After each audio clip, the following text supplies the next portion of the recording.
وبه نستعين على أمور الدنيا والدين وصلى الله على نبينا وسيدنا محمد وعلى آله وصحبه أجمعين أما بعد. Jamaah salat subuh Masjid Agung Darussalam Purbalingga rahimani wa rahimakumullah.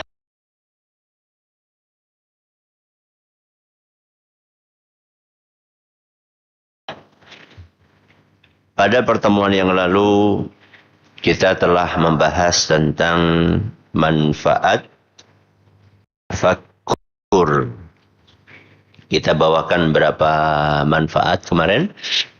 3. Apa yang pertama? Semangat beramal. Yang kedua, merasa takut kepada Allah. Yang ketiga, semakin cinta kepada Allah.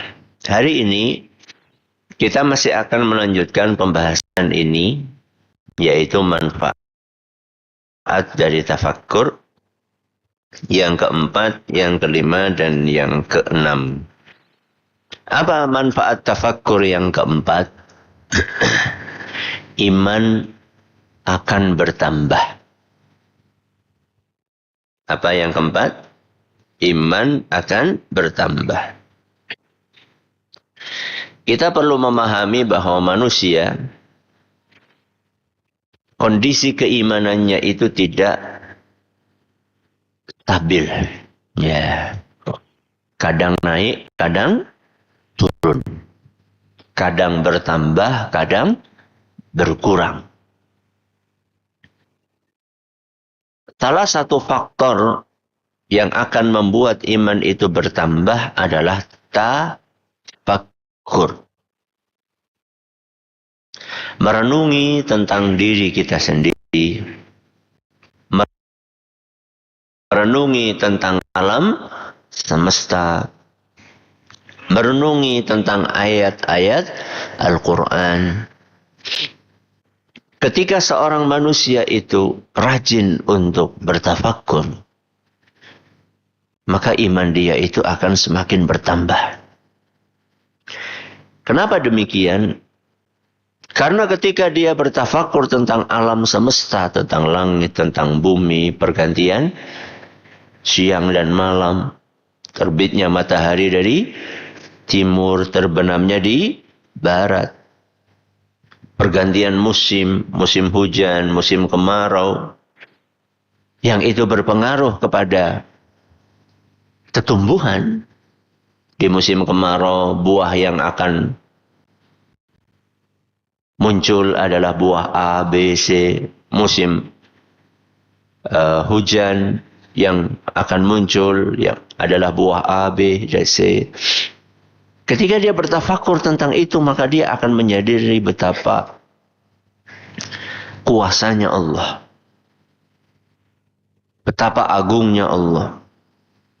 Betapa besarnya Allah. Betapa sayangnya Allah kepada kita.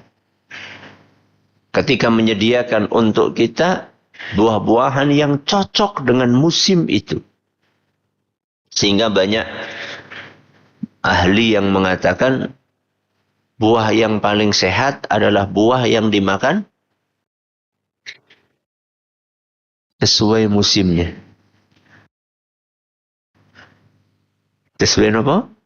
Musimnya. Jadi musimnya duku ya duku. Nek musimnya rambutan ya rambutan. Nek musimnya duren, nek duit.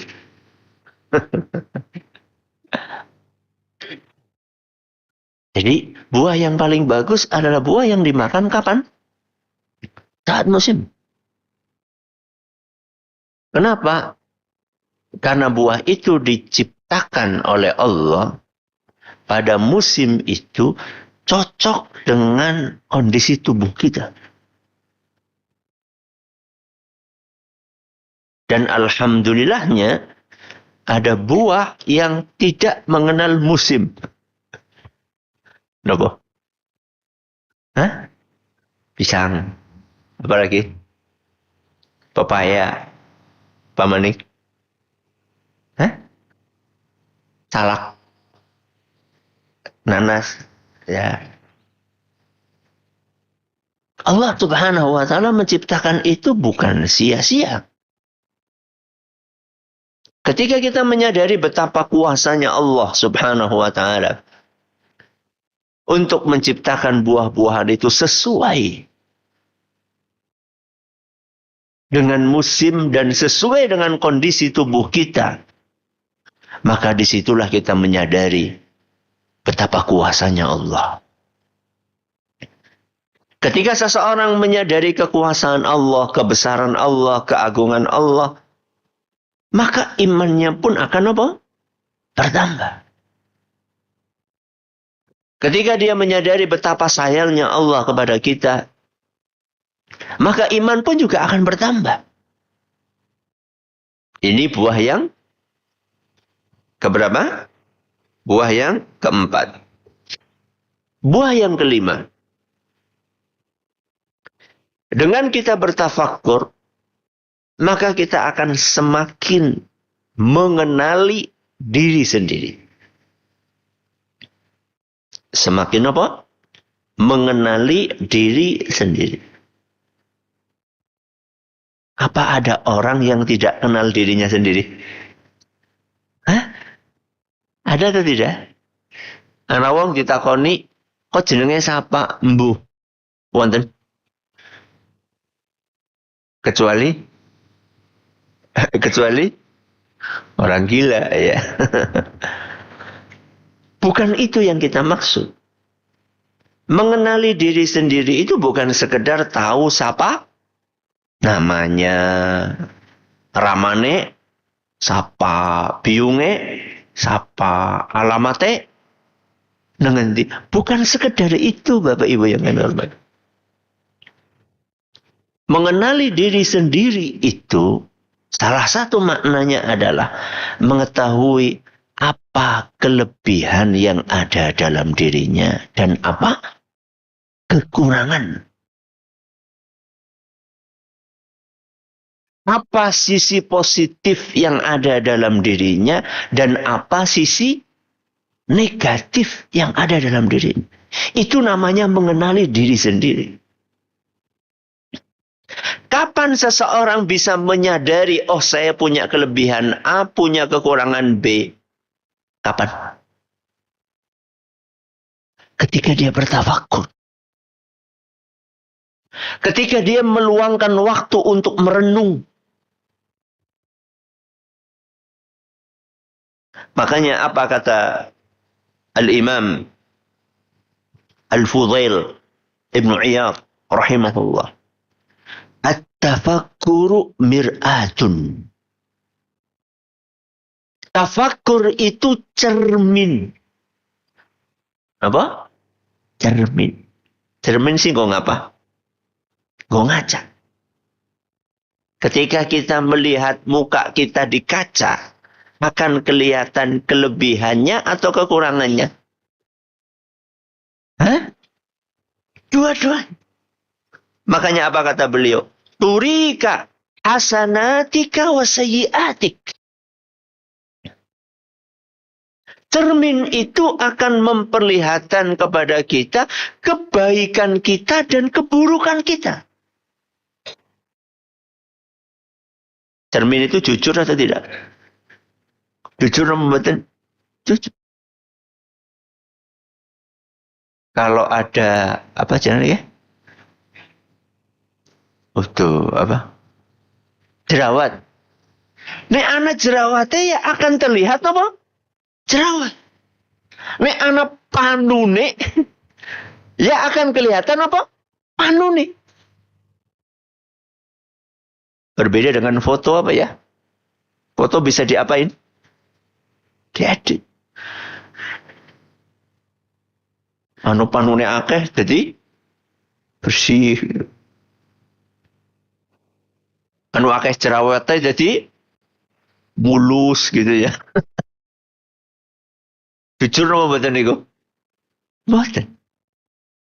Anu ireng jadi putih. Ya.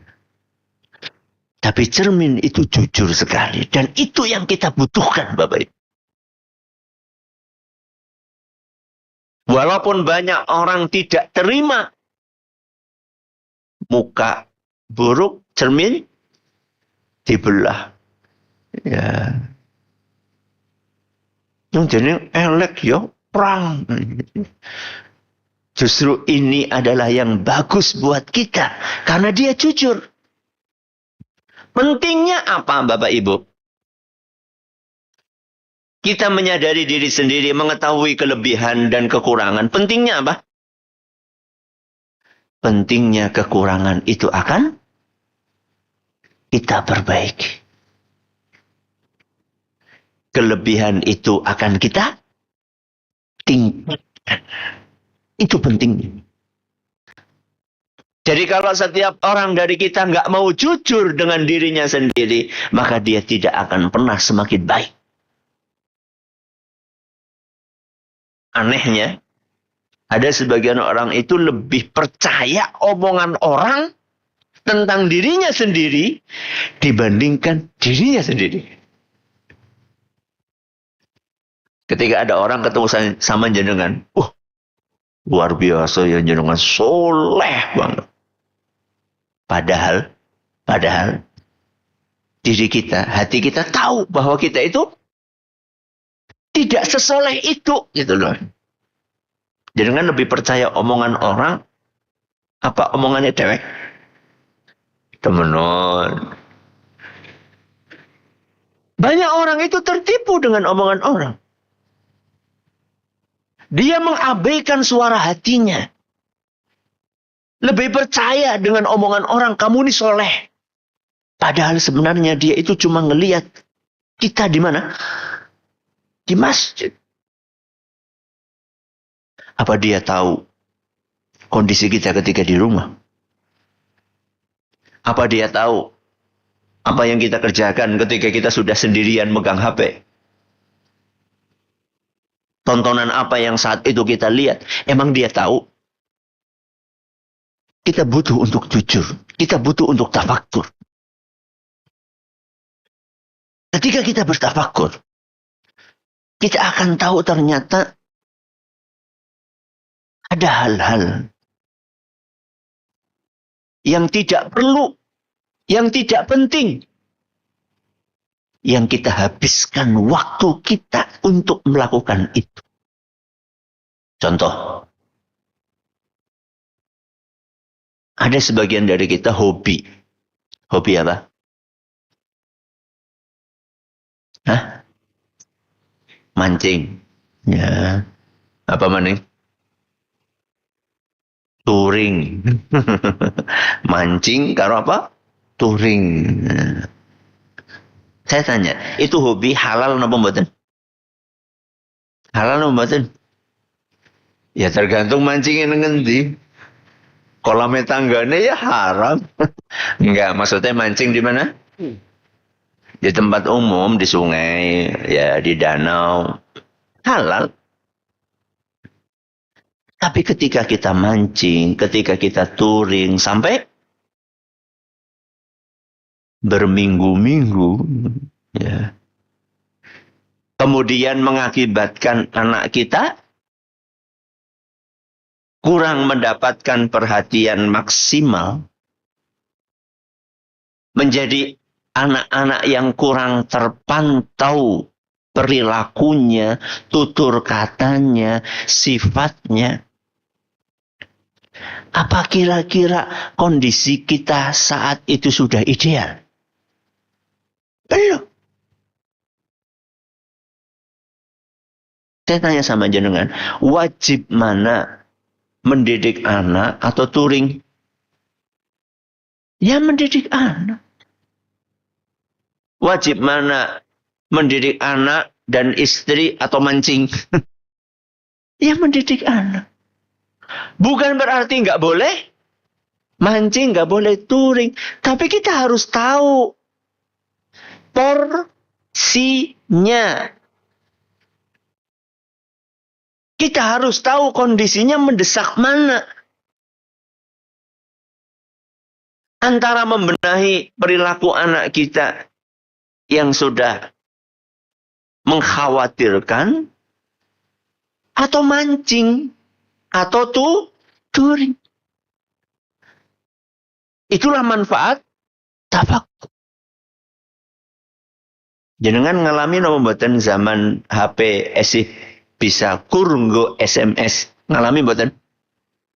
Ngalami. Nggih. Berarti wis tua. Kayak nyong. Dulu ketika HP itu hanya bisa buat telepon dan SMS. Kita sering nggak buka HP? Jarang. Kalau ada ting, nah, kalau ada kering, alias kalau ada panggilan masuk, kalau ada SMS masuk. Betul? Betul. Kalau sekarang, bahkan ketika ngaji sih dicekel apa? HP. Bahkan ketika ngobrol dengan orang tua, yang dipegang HP. Bahkan ketika menemani anak nggarap PR, yang dipegang HP. Ini kelebihan apa kekurangan?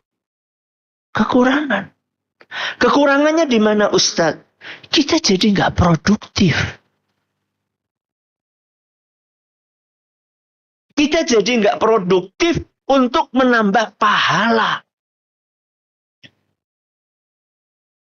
Dulu, zaman HP jadul, banyak di antara kita, Masya Allah, sehari bisa ngaji sekian halaman Al-Quran. Bahkan mungkin sekian juz. Sekarang. Bahkan kadang-kadang ada yang seminggu full nggak pernah megang Al-Quran. Kapan kita menyadari itu? Ketika bertafakur. Ketika kita merenung pola hidup kita hari ini ternyata sudah jauh berubah. Produktivitas kita untuk menambah pahala semakin merosot.